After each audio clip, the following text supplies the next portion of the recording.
100 ఉద్యోగాలను హోంగార్డ్ పేరుతో దాదాపు గతంలోకి తులదానికి ఇచ్చి గత రిజర్వేషన్ తుంగలో తొక్కి ఈరోజు 40% రిజర్వేషన్ అంటే అర్థం ఈరోజు నిరుద్యోగులకు భవిష్యత్తులో ఉద్యోగాలు ఉండవని చెప్పి ఈరోజు ఇండియా చెప్తా ఉన్నారు. తక్షణమే కొత్త ప్రభుత్వం ఇప్పటికే 100 రోజులు పూర్తి చేసుకుంది. కానీ 3 వాయిదాలు జరిగితే ఒక్క వాయిదా కూడా ఈరోజు కోర్టుకు హాజరు కాకుండా నిరుద్యోగులను నచ్చేయటం ముంచింది. తక్షణమే రాష్ట్ర ప్రభుత్వం జోక్యం చేసుకోవాలా. 6,000 మంది ఉద్యోగాలు నిరుద్యోగులకు ఇచ్చే విధంగా, నిరుద్యోగ అభ్యర్థులకు న్యాయం జరిగే విధంగా చర్యలు తీసుకోవాలని చెప్పి ఇప్పటికే అనేక జిల్లాలు ఆందోళన జరుపుతున్నాయి. రాష్ట్ర ప్రభుత్వం ఇదే ముద్రిత్ర కనుక ఉంటే భవిష్యత్తులో చలో విజయవాడకు వస్తున్న దానికి రాష్ట్ర ప్రభుత్వమే బాధ్యత వహించాలని చెప్పి తక్షణమే ఈవెంట్స్ పెట్టి, మెయిన్స్ పెట్టి నిరుద్యోగులకు న్యాయం చేయాలని చెప్పి మేము డివైఎఫ్ఐగా డిమాండ్ చేస్తాం. శ్రీకాకుళం జిల్లా రాష్ట్ర వ్యాప్తంగా ప్రతి జిల్లాలో చాలా శాంతియుతంగా ర్యాలీలు చేస్తున్న ప్రభుత్వం ఇప్పటివరకు స్పందించకపోవడం చాలా సిగ్గుచేటుగా ఉందండి. మా అభ్యర్థులకి ఏ అభ్యర్థి రోడ్ల మీదకి రారని హామీలు ఇచ్చి 6 నెలల్లో నారా లోకేష్ గారు 6 నెలల్లో విజయనగరం సభలోని మా నోటిఫికేషన్ అనేది కంప్లీట్ చేస్తానని చెప్పేసి మాట ఇచ్చి ఈరోజు స్పందించకపోవడం చాలా చాలా ఘోరమైన పరిస్థితి ఉంది. గల్ఫ్ బాధితులు వరద బాధితుల్లో మీకు కనిపిస్తున్నారు. అది కూడా మంత్రులకి ప్రతి ఒక్కరికి పొలిటికల్ లీడర్స్ ప్రతి ఒక్కరికి కోర్టు కేసులు అనేవి చాలా చిన్న ఇష్యూస్ లో ఉంటాయి. వితిన్ మంత్స్లో వితిన్ డేస్ లో వాళ్ళు కోర్టు కేసానికి సివిల్ చేసుకుంటారు. మాది 2 years నుంచి కోర్టు కేసు అలానే ఉందంటే మేము నిరుద్యోగం మేమేం చేయలేము, మేము బిలో పవర్టీ లైన్ ఉన్నామని చెప్పేసి ఒక లాయర్ని కూడా మీరు అపాయింట్ చేయలేకపోతున్నారా, ఒక రివ్యూ కూడా కండక్ట్ చేయలేకపోతున్నారా అనేది మా అభ్యర్థన అండి. మా బాధలు మీకు ఇప్పటికైనా మీకు వినిపిస్తే అట్లీస్ట్ ఒక్క స్పందన మీరు స్పందించకపోతే ఒక ట్వీట్ అయినా ఇవ్వండి. మీరు బయటకు రాలేకపోవచ్చు, అట్లీస్ట్ మీరు ఒక ట్వీట్ ద్వారా ఎంతో గల్ఫ్ బాధితులను కూడా తీసుకొచ్చారు కదా, అట్లీస్ట్ మేము బాధితులేగా ఈ 95,000 పీపుల్ కాకుండా వాళ్ళ ఫ్యామిలీస్ కూడా రోడ్లు వస్తున్నాయి కదా. దయచేసి మీరు ఎంతో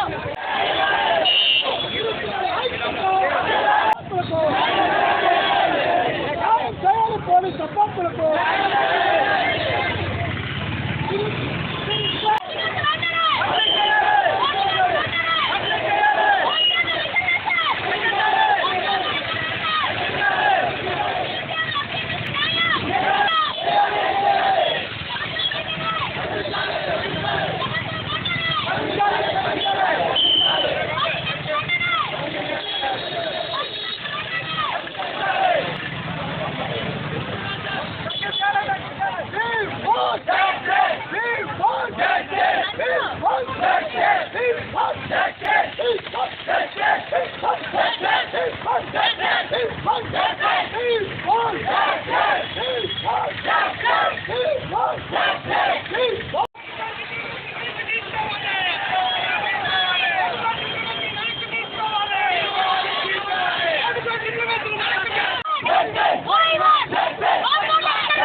Gracias.